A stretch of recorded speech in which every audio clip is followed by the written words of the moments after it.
A decisão saiu 2 dias depois da prisão de um outro possível autor. Vou falar agora com o advogado que defende a família do adolescente que esteve conosco ontem, em primeira mão aqui, depois ele saiu em tudo quanto é jornal do país. Ô Gilmar Francisco, boa tarde. O seu cliente já está em casa. É claro que o senhor não pode falar onde ele está, porque me parece que ele vai entrar agora num processo de proteção à testemunha, proteção à vítima. O governo vai proteger ele agora? Boa tarde. Boa tarde, Maracanã. Boa tarde a todos que nos ouvem, que nos assistem.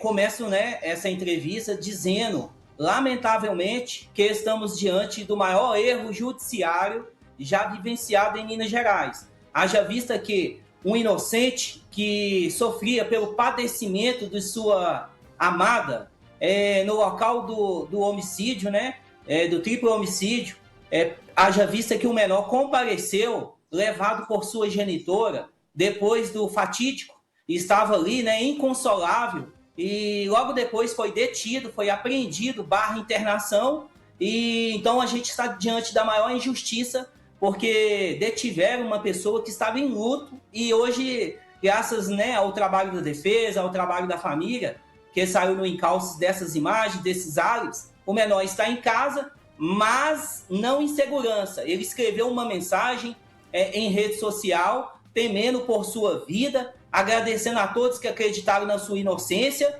e reclamando do sistema, que o sistema queimou a sua imagem. Haja vista que hoje ele não tem a sua vida normal pelo fato de estar sendo ameaçado tanto ele quanto a sua família, lamentavelmente. De que forma o Estado... Reparação financeira é uma coisa, mas a reparação psicológica. Como é que agora o Estado vai atender às necessidades dessa família? Por exemplo, assistência social, psicólogo, retirar essas pessoas de lá porque criou-se um clima ali completamente insustentável. E é óbvio que vai vir aí um processo de reparação financeira, de dano moral, por exemplo, que esse menino foi para um sistema prisional, com certeza lá dentro a turma deve ter dado uma pressão nele pesada. Ele conversou com o senhor foi buscá-lo, doutor? Então, Maracanã, não fui buscá-lo, haja vista que eu estou por compromissos profissionais no estado do Paraná. Estou aqui para fazer um júri popular também de uma grande injustiça ocorrida aqui no estado. Ele saiu pela porta da frente do sistema socioeducativo Dom Bosco, na região do Horto, com a sua mãe, em carro particular, cedido pela própria família. Não houve escolta, não houve nenhum apoio do Estado. Haja vista a decisão judicial determinou, oficiou o sistema PPCAM-NG para dar todo o suporte, mas o sistema é muito burocrático. Ele passará, ou deveria ter passado por uma entrevista, um perfil para ver se ele ainda teria direito a essa proteção, a esse deslocamento. Mas nada disso foi feito e a família vem custeando todos os gastos, todo o sofrimento, todo o padecimento, haja vista que a família também está passando por luto. Então, doutor, que ao sair o alvará de soltura desse jovem, a porta se abriu lá e falaram assim, pode ir embora, que a gente agora, a partir de então, não tem nenhuma responsabilidade. Ele saiu pela porta da frente sem que ninguém, nenhum agente prisional, ou da Polícia Civil, ou da Polícia Militar, ou do Poder Judiciário tivesse lá para poder entender e dar a ele uma salvaguardada de vida. Não teve ninguém lá na porta. Correto, Maracanã. Infelizmente, o sistema falhou na investigação, na proteção, na prevenção, e a família vem aí suportando, experimentando todas as aflições do cárcere, as ameaças em redes sociais, e o Estado, infelizmente, lavou as suas mãos, através do judiciário, do executivo, não houve nenhum apoio à família, e a família ainda está temerosa pela vida. Doutor, só para fechar agora, o senhor presume que essa família vai mudar do local, ou já mudou do local, porque, evidentemente, que ele não pode ficar lá na residência dele, que é um outro problema. Vão ofertar a ele uma residência imediata, ou um hotel, ou um lugar provisório até que se resolva isso tudo? Então, Maraca, o advogado, né, teve acesso às informações administrativas, mas a família sequer foi, né, feito contato com a família acerca desses assuntos, que obviamente será discutido em sede judicial, oficiando aí, né, o governo para que tome as devidas providências. Haja vista que a vítima aí do sistema carcerário, né, que foi condenado, de certa forma, em rede social, pela sociedade como um todo, infelizmente, pelas fotos dele que circularam aí em rede social, ele se encontra debilitado, abatido e temeroso, e culpa o sistema, né, por ter sofrido todas essas aflições, haja vista que nem o luto ele pôde vivenciar ainda. Doutor, boa sorte no êxito da sua missão de proteção, de lealdade e de ética. Agora, esse menino, ele é fácil de ser identificado porque a rede social escrachou o rosto dele. A televisão não, mas a rede social escrachou o rosto dele, estampou o rosto dele. É aí que eu falo da diferença, doutor. O mundo, o submundo da internet não tá nem aí com nada. A internet quer ver o capeta ferventando, o enxofre pra cima e alguém jogando alguém lá no enxofre. A internet quer isso. A televisão, ela pode até ter algum excesso, hora ou outra, mas dentro de um protocolo ético, a gente segue de maneira correta, porque desde o primeiro momento, o senhor frisou muito bem, eu abri um espaço desse tamanho aqui para o senhor e falei assim, a hora que o advogado quiser desse menino, o espaço está garantido aqui para a gente buscar um entendimento.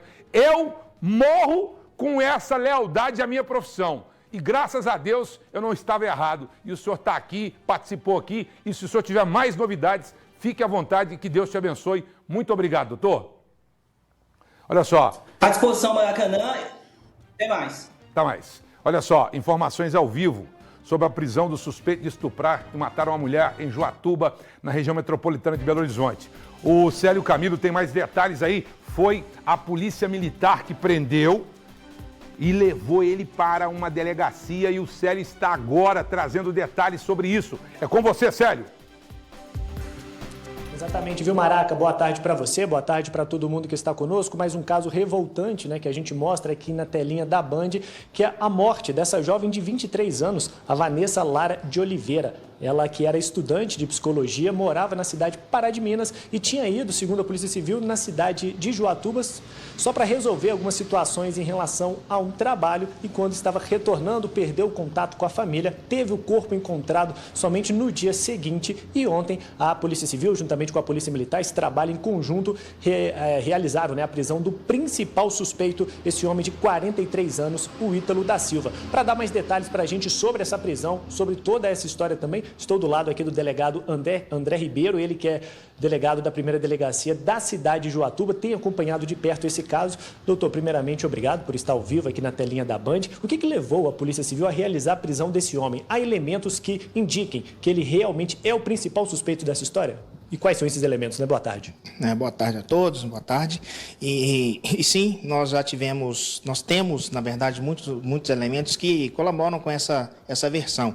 Inclusive, após a prática do fato, o autor, né, ele fugiu para a cidade de Belo Horizonte, que fica aqui próximo aqui, na região metropolitana, e chegando lá, houve contato por parte dos familiares dele, que indignados com a situação, após a descoberta do corpo, perguntaram para ele se ele teria alguma coisa a ver com essa situação, e ele confirmou, né, teria confessado para os familiares que ele mesmo teria cometido esse crime de homicídio em relação à vítima, a Vanessa. Então, em relação à autoria, nós não temos dúvida nenhuma. A partir desse momento, já começamos as diligências para que pudéssemos, né, confirmar essa versão e logramos êxito em conseguir um mandado de prisão na comarca de Joatuba, juntamente ao Poder Judiciário, e a partir daí iniciamos as diligências para que ele pudesse ser preso. O que aconteceu na data de ontem, né, o fato aconteceu na segunda, tivemos conhecimento na terça e ontem, na quinta-feira, já conseguimos prendê-lo, né? Com o apoio de toda a rede de segurança pública, né?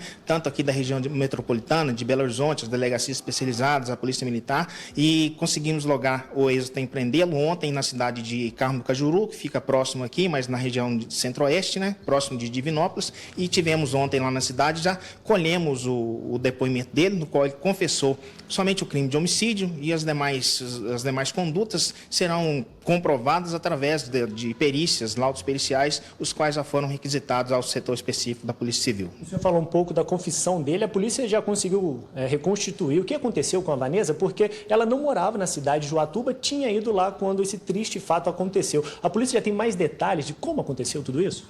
Sim, através das declarações dele, né, através das declarações do autor, nós agora vamos trilhar uma trilha da investigação para que a gente possa comprovar ou não os fatos, porque infelizmente a vítima não está aqui para poder trazer a versão dela, né, apesar de que o corpo, as lesões, tudo isso aí vai nos trazer também materialidade em relação ao crime. Mas ele disse que não tinha conhecimento dela, não a conhecia, que encontrou de uma forma assim espontâneas, que eles se encontraram, o local que ela tinha que passar para pegar o ônibus para voltar para a cidade de Pará de Minas é próximo à casa dele, uns 300 metros da casa dele.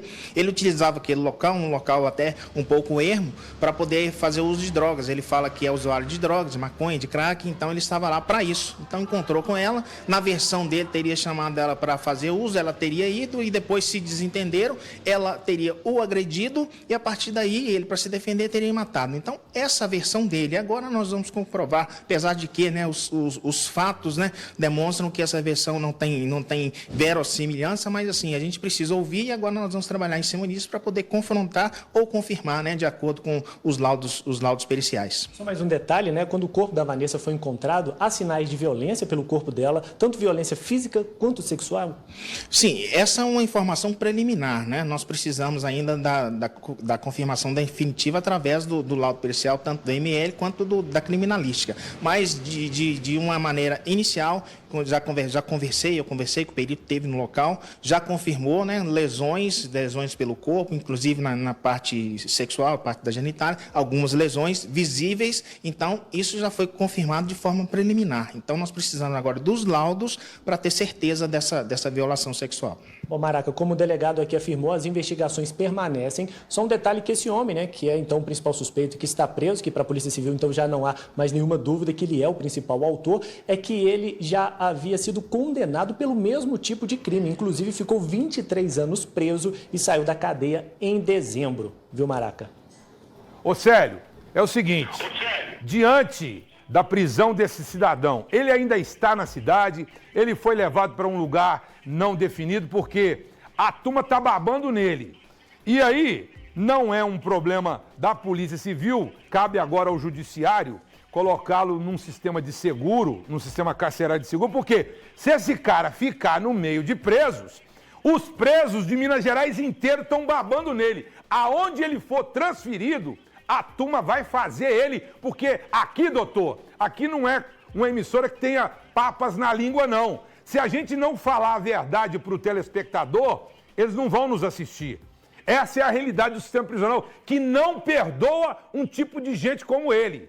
E que a Polícia Civil, a Polícia Militar, a Guarda Civil, a Polícia Federal não tem nada a ver com que a Justiça manda soltar um elemento como esse. Ele foi preso, foi solto em dezembro.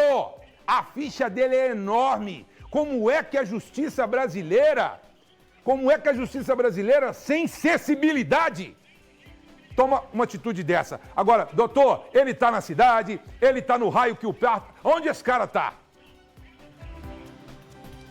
O Maracanã, como ele foi preso na cidade de Carmo do Cajuru, o mandado de prisão foi cumprido na cidade de Divinópolis e ele foi encaminhado para o presídio lá da cidade. Então, mas posteriormente, como o processo tramita na comarca de Joatuba, ele provavelmente vai ser encaminhado para um presídio aqui da região metropolitana, que atende especificamente autores de crimes sexuais. E a Band Minas, acompanhando de perto, continua acompanhando também toda essa história, né, Maraca? Tá certo, obrigado, doutor, parabéns aí. São raros os momentos de um delegado de uma cidade metropolitana pequena participar, doutor, e o senhor pode contar conosco quantas vezes for necessário. As pessoas precisam aprender a respeitar esse distintivo que está no peito do senhor aí, ó, porque é a sua vida, é o seu trabalho, o senhor foi concursado para isso e parabéns pela forma com que o senhor está dando essa entrevista aqui. Muito obrigado. Olha só, eu vou falar com você.